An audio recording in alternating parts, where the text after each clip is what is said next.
What's up, y'all? It's your girl Katie back again with another lit video. I want to say thank you to our doulas. You know, we've been waiting for this time. It's 39 week, you know. So, go ahead. Yes, and we are a new village, and we are here in ATL and in New York. So check us out. And we also do virtuals, so that's all over.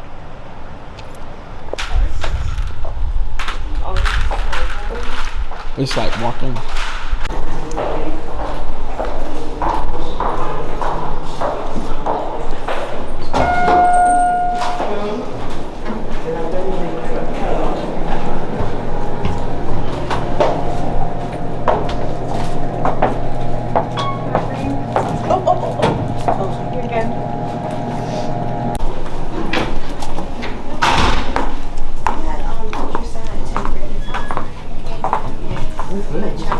We'll start with your weight first. It's called Crolala by Auntie Jackie's.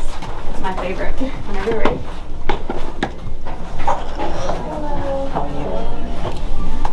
Oh, I think it's air. There you go. Okay, and then we'll go back this way.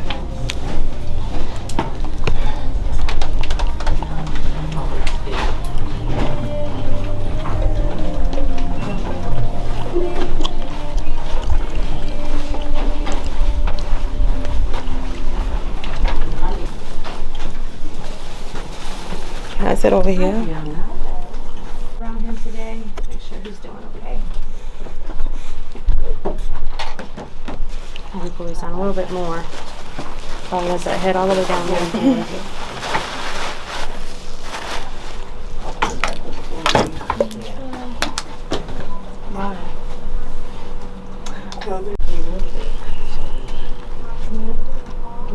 Head still down here.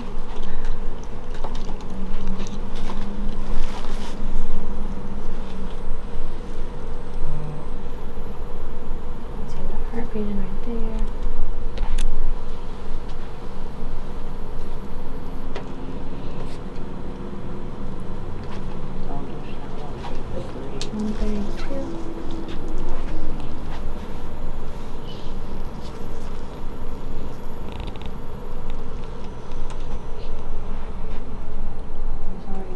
Practice breathing.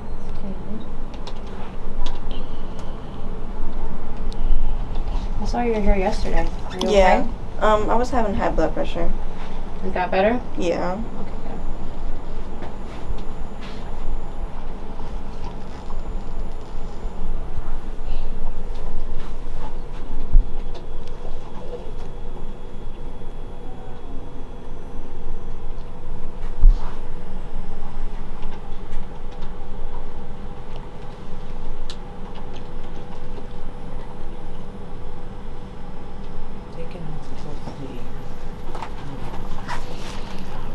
I remember last time, not my last ultrasound, but 2 ultrasounds ago, they were saying that his stomach was measuring out a little bit smaller. Right, the doctor you were seeing was just talking about that. She was looking at your last report, and I think she wants to go over it with you. Okay.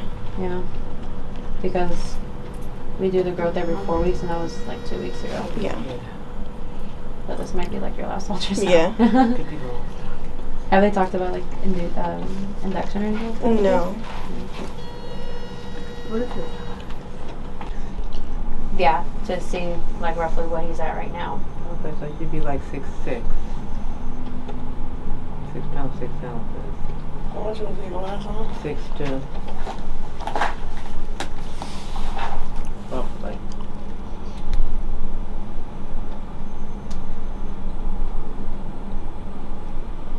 Can you see her pelvic area? For long now. After 34 weeks, all we see down there is head. Baby. Yeah. So this is like where we'll see cervix, but all you see is the top of his head. Oh, okay. Yeah, if you were curious to know if you're having or anything, they can do like a cervix check on you today. And what about the baby's position? Can you tell what that is? He's head down. We saw that right there.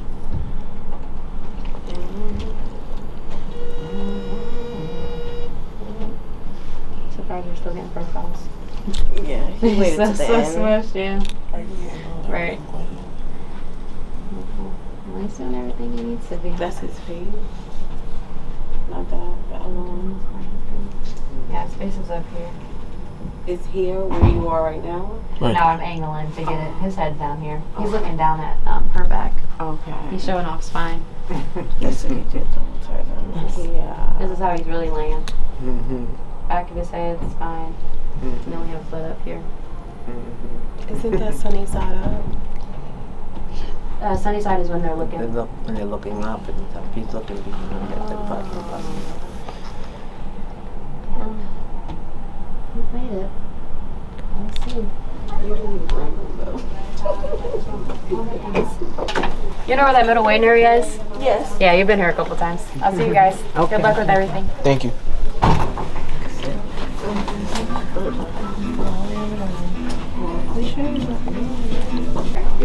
Y'all can have a seat right in here. I'm waiting on my last doula. Okay. Alright, so do you have any questions or concerns? His stomach measurement. Oh wait, that's when the doctor comes in, right? Oh yeah, the ultrasound. I know that the 2 ultrasounds ago, they were saying that his stomach was measuring out a little bit small. Okay. How did my blood work come back from yesterday? And then I got a cervix check yesterday, but they didn't tell me if my cervix was like. They told me how much it was dilated, but they didn't say like If she was thinning out more. or effacement. What's your baby's name gonna be? Matthew. Matt. Oh yeah, you did tell me. So middle name. Okay. Good luck with everything. Thank Thank you. you. You're welcome. What's your name? Lindsay. Thank you, Lindsay. Thank you. Nice to meet you guys. You too. Wait, she gotta get You should have spoke up about that lady hurting you. If it hurt, just be honest. She's not doing me today. They're not doing no service? Who's doing you? Right. How you know? The one that I think Anna's the one that did me the last. Why didn't she document it? I don't know if she just forgot to put it in. You know, it's in a different little slot, but I just didn't see it. So I mean, I think that's probably what happened. Was just didn't get. So what I'm gonna have you do is put the bottoms of your feet together and let your knees fall open to the side. Okay, good. Okay, well done. Yeah. Okay, good. Okay. So, in terms of decisions, do you want us to try to call you back tomorrow? Do you want me just to go ahead and add you to the list for induction? Kind of where are we at with that? Is there any way that I can call you guys back today to see or? Yeah, I don't want it to get missed is kind of what I'm thinking. Yeah, so let me so I think the best way would be so it doesn't get like I just don't want it to get missed and not to get scheduled if you do want an induction. Mm-hmm. So if you're okay with it, I'm gonna add you to the list. Mm-hmm. Okay. Does that feel good to everyone? Mm-hmm. Okay. What other questions, concerns at all? Anything?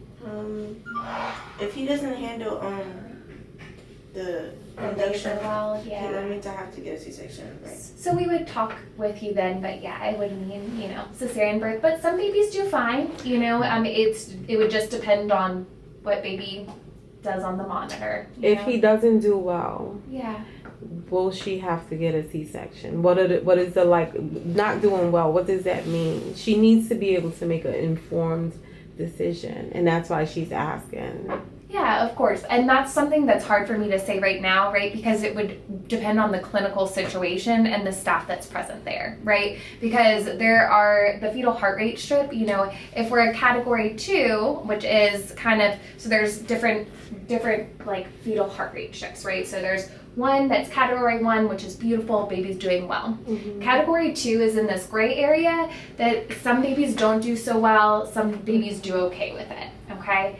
And then the third one is category 3, right? Which is like really, really bad. So whenever we have a category 3, that's when we're advising you of hey, we need to have a C-section right now, okay? The category 2, it usually depends on if it resolves. So if we have some little dips in baby's heart rate and then it gets better, you know, baby's has what's called good variability, which shows that they have good oxygen status, that would be a different clinical picture than if we're having these category 2s with every contraction baby's heart rate is going down. We see that with the variability where if their heart rate goes up and down is really flat, you know, that would be a different situation where we probably recommend a C-section versus like, oh, baby had one little dip and now we're doing beautiful. That's a different scenario. So it would really depend on kind of what it's looking like at that moment.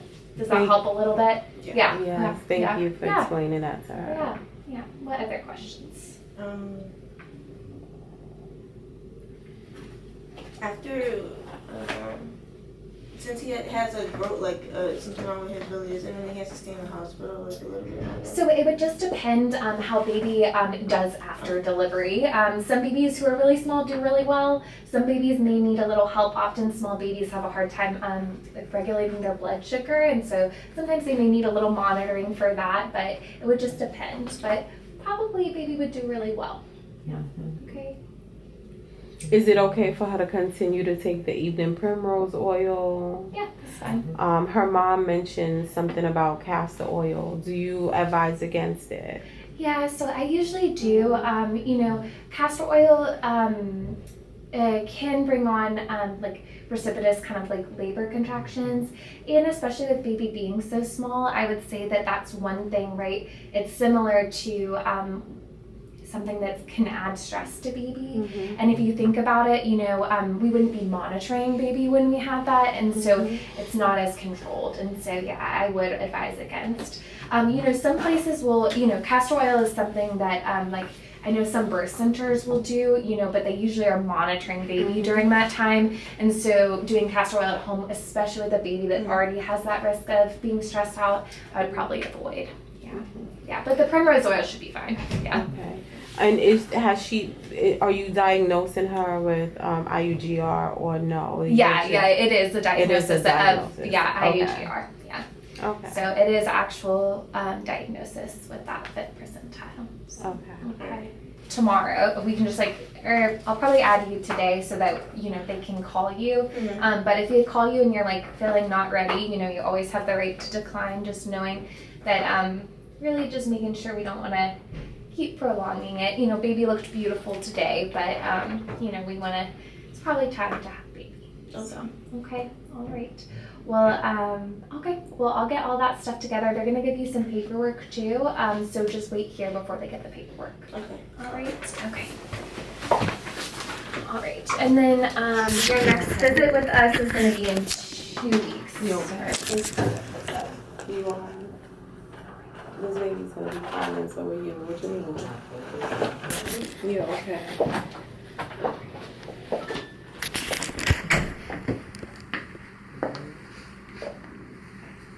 You are okay. You carry. Damn. You ain't shaved your whole pregnancy. You're okay. That's why I have so many questions. Lord I want to make Jesus. sure that you can take this an informed decision. You're gonna be fine. We're gonna go home and do more things. Yes. Let's go. Put your panties on. That's right, okay? And then when you have your baby, you can call back and book in the next appointment, okay? Okay, congratulations.